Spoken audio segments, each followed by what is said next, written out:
Hello student, अपन पढ़ते हैं हिंदी का फर्स्ट पार्ट सूर्य के बालकृष्ण, जिसके कवि हैं सूरदास जी। सूरदास जी अष्टछाप द्वारा स्थापित अष्टछाप के अग्रणीय भक्त थे। अष्टछाप का अर्थ होता है 8 कवियाँ। 8 कवियों का संग्रह था, जो उसमें सबसे पहला स्थान सूरदास जी का था।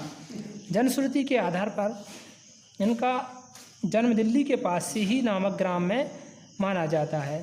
आपका जन्म इनका जन्म 1478 में माना जाता है। आपका वृंदावन के गौघाट पर जाकर रहने लगे, जहाँ वे भक्ति विनिमय के पद गाते थे। 1478 में इनका जन्म हुआ और वृंदावन के गौघाट पर जाकर फिर वे रहने लगे, जहाँ वे भक्ति विनिमय के पद गाते थे। जिनमें दैन्य भाव की प्रधानता थी। दैन्य भाव का अर्थ होता है देने की। वल्लभाचार्य ने पुष्टि मार्ग में दीक्षित किया। वल्लभाचार्य जो थे वो उनके गुरु थे। उन्होंने उन्हें दीक्षा दी और अपना शिष्य बनाया और भक्ति लीलाओं से परिचित कराया। भक्ति लीलाओं से इन्हें किसने परिचित कराया? वल्लभाचार्य ने। वल्लभाचार्य के आदेश से आप गोकुल के श्रीनाथ जी के मंदिर में कीर्तन करने लगे। वल्लभाचार्य जी ने को आदेश दिया, उनके आदेश से वह गोकुल के श्रीनाथ जी मंदिर में कीर्तन भजन करने लगे और आजन्म वहीं रहे। 1642 में आपका देवासन हो गया। देवासन का अर्थ होता है देहांत। 1642 में इनका देहांत हो गया, इनकी मृत्यु हो गई।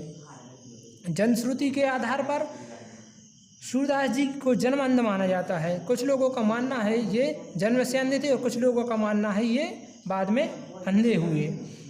आप बहुत अनुभव संपन्न और विवेकशील और संवेदनशील व्यक्ति के धनी थे। सूरसागर आपकी प्रमुख रचना है। सूरदास की जो रचना है सूरसागर, वह उनकी प्रमुख रचनाओं में से एक है। इसके अतिरिक्त सूरसागर, सूरावली, साहित्य लहरी में भी आपकी रचनाएं मानी जाती हैं। आपकी भाषा में लोकोक्तियाँ और मुहावरों का सहज प्रयोग हुआ है। हिंदी साहित्य में आप सदा सूर्य के मान प्रकाशमान हैं। अपन पढ़ते हैं अब केंद्रीय भाव। केंद्रीय भाव में का अर्थ होता है पूरे चैप्टर का सारांश। तो हम इनका पूरा सारांश पढ़ लेते हैं। प्रस्तुत पद में माँ की शिशु परक अभिलाषाओं का चित्रण किया गया है। इस चैप्टर में माँ की जो अभिलाषाएं होती हैं उसका चित्रण किया गया है। माँ यशोदा चाहती हैं कि कब कृष्ण घुटनों की वर चलें, कब तोतली बोली में उन्हें संबोधित करें, कब वे अपनी माँ से हट ठाने, कब अपनी मधुर हंसी बिखेरें।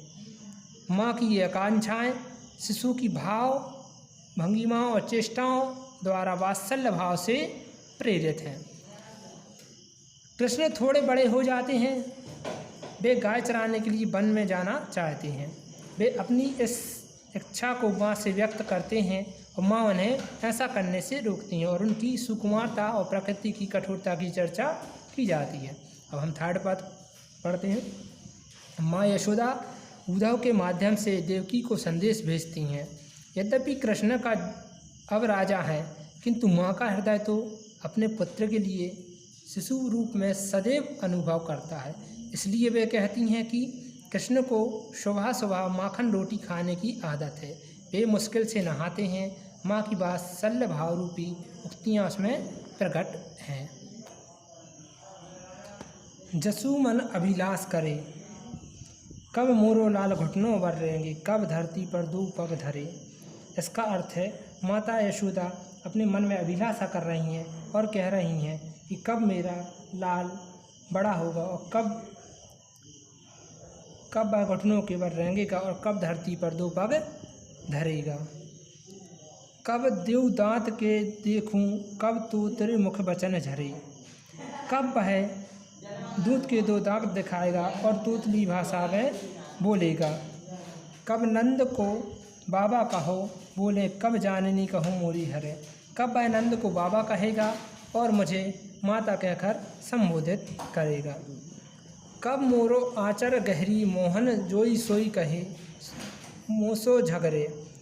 माता यशोदा कहती हैं कब वह मेरा आंचल पकड़कर मुझसे झगड़ा करेगा और हट करेगा। कब 2 तनक तनक कछु खें अपने कर सो मुख भरें। वह कह रही हैं कब कृष्ण अपने हाथों से थोड़ा थोड़ा अपने मुख में भरेंगे। कब हंसी बात कहो मुँह सो, जहाँ छवि तो दुख दूर हरे। माता यशोदा कह रही हैं कब उनके मुख से हंसी निकलेगी और मेरे सारे दुख दूर हो जाएंगे।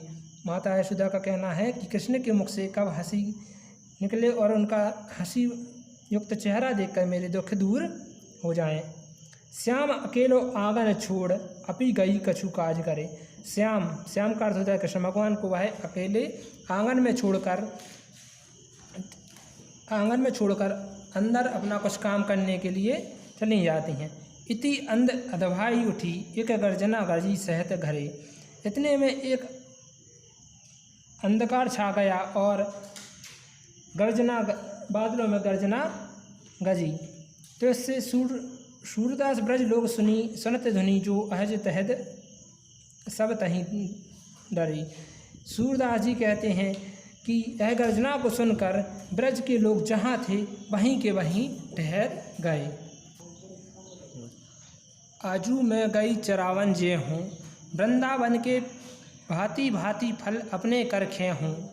ऐसी बात कहो जनी बारे देखो अपनी भांति, तनक तनक पक चले हूँ कैसे आवत है रात्रि। इसका अर्थ हम हिंदी में समझते हैं। श्री कृष्ण माँ से कहते हैं माँ मैंने निश्चय कर लिया है कि आज मैं वन में गौ चराने के लिए जाऊंगा। आज मुझे वह अवसर उपलब्ध होगा जिससे मैं वृंदावन के अनेक प्रकार के फलों को अपने हाथों से तोड़कर खाऊंगा। श्री कृष्ण के उक्त वचन को सुनकर माता यशोदा कहती हैं मेरे लाडले तुम अभी बच्चे हो, अपनी उम्र देखो, बड़ों की देखा सीखी मत करो। वन के कष्टों का वर्णन करती हुई माँ यशोदा बोली तुम्हारे पैर छोटे छोटे हैं और वन बहुत दूर है, तुम चलकर कैसे जा पाओगे। माँ क्या कहती हैं तुम्हारे पैर बहुत छोटे छोटे हैं, वन बहुत दूर है, तुम चलकर कैसे जा पाओगे। फिर आने के समय काफ़ी गहरी रात हो जाएगी, घना अंधेरा छा जाएगा। प्रातः जात गया ले चारण घर आवत है साँझ, तुम्हारो कमल बदन कुम्हलायो रेगती घामे माझ।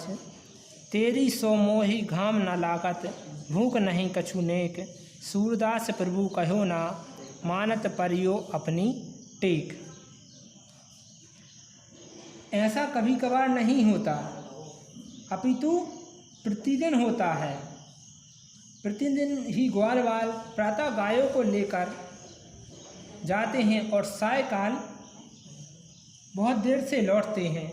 जिस प्रकार ग्वालवाल प्रतिदिन गायों के पीछे पीछे घूमते हैं, माँ क्या कह रही हैं कि जिस प्रकार ग्वालवाल प्रतिदिन गायों के पीछे पीछे घूमते हैं और धूप गर्मी में चलते हैं, उसी प्रकार चलने से तुम्हारा कमल जैसा कोमल शरीर मुरझा जाएगा। यशोदा द्वारा वर्णित कठिनाइयों के अनुसार श्री कृष्ण माँ से बोले माँ मुझे तेरी कसम, मुझे गर्मी भूख प्यास कुछ भी नहीं परेशान करेगी। मैं तो आज गोचरण के लिए वन में अवश्य जाऊंगा। सूरदास जी कहते हैं कि भगवान कृष्ण माँ का कहना नहीं मानते और अपने हट पर अड़िग भाव से टिके रहते हैं। थर्ड पर पढ़ते हम। संदेशो देव की सो कहियो, हो तो धाय तिहारे सुत की मया करत रहियो। यद्यपि टेक तुम ही जानत ही उनकी तव मोही कहीं आवे। प्रातः होत मेरो लाड़ लड़वत माखन रोटी भावे। माता यशोदा देवकी को संदेश भेज रही हैं उद्धव के माध्यम से। श्री कृष्ण की जननी देवकी को यशोदा का यह संदेश देना कि मैं तुम्हारे पुत्र पर अपना अधिकार नहीं जता रही हूँ, मैं यह स्वीकार करती हूँ कि कृष्ण की माँ तो तुम ही हो, मैं तो केवल उसका पालन पोषण करने वाली धाय हूँ। यद्यपि मैं यह जानना चाहती हूँ कि तुम श्री कृष्ण की सभी रुचियों आदतों को भली प्रकार से परिचित हो, परंतु फिर भी मुझे रहा नहीं जाता। इसलिए कह रही हूँ कि प्रातःकाल मेरे लाडले बालक कृष्ण को माखन रोटी का नाश्ता ही अच्छा लगता है, अतः उसे प्रातःकाल माखन रोटी ही देना। तेल उबटन तरु तातो जल तही देखी भती जाते, जोई सोई मांगत सोई सोई देते, क्रम करी के नहाते। सूर पथिक सुरी मोही रैन दिन, बड़ियो राहत और सोच, मेरो अलग लड़ो तो मोहन है करत सकोच। इसका अर्थ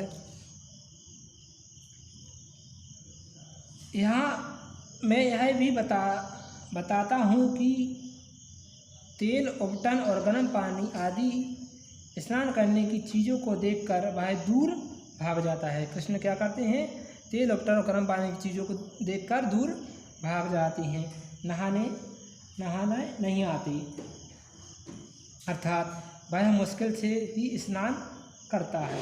फिर अपनी फरमाइशों को रखता है, वह जो कुछ मांगता है उसे वह सब देती हूँ। इस प्रकार अनेक प्रकार के नखरे करने के बाद तेल उबटन लगवाता है और नहाता है। कृष्ण भगवान क्या करते हैं, अनेक नखरे करने के बाद वह तेल उबटन लगवाते हैं, फिर बाद में वह नहाती हैं।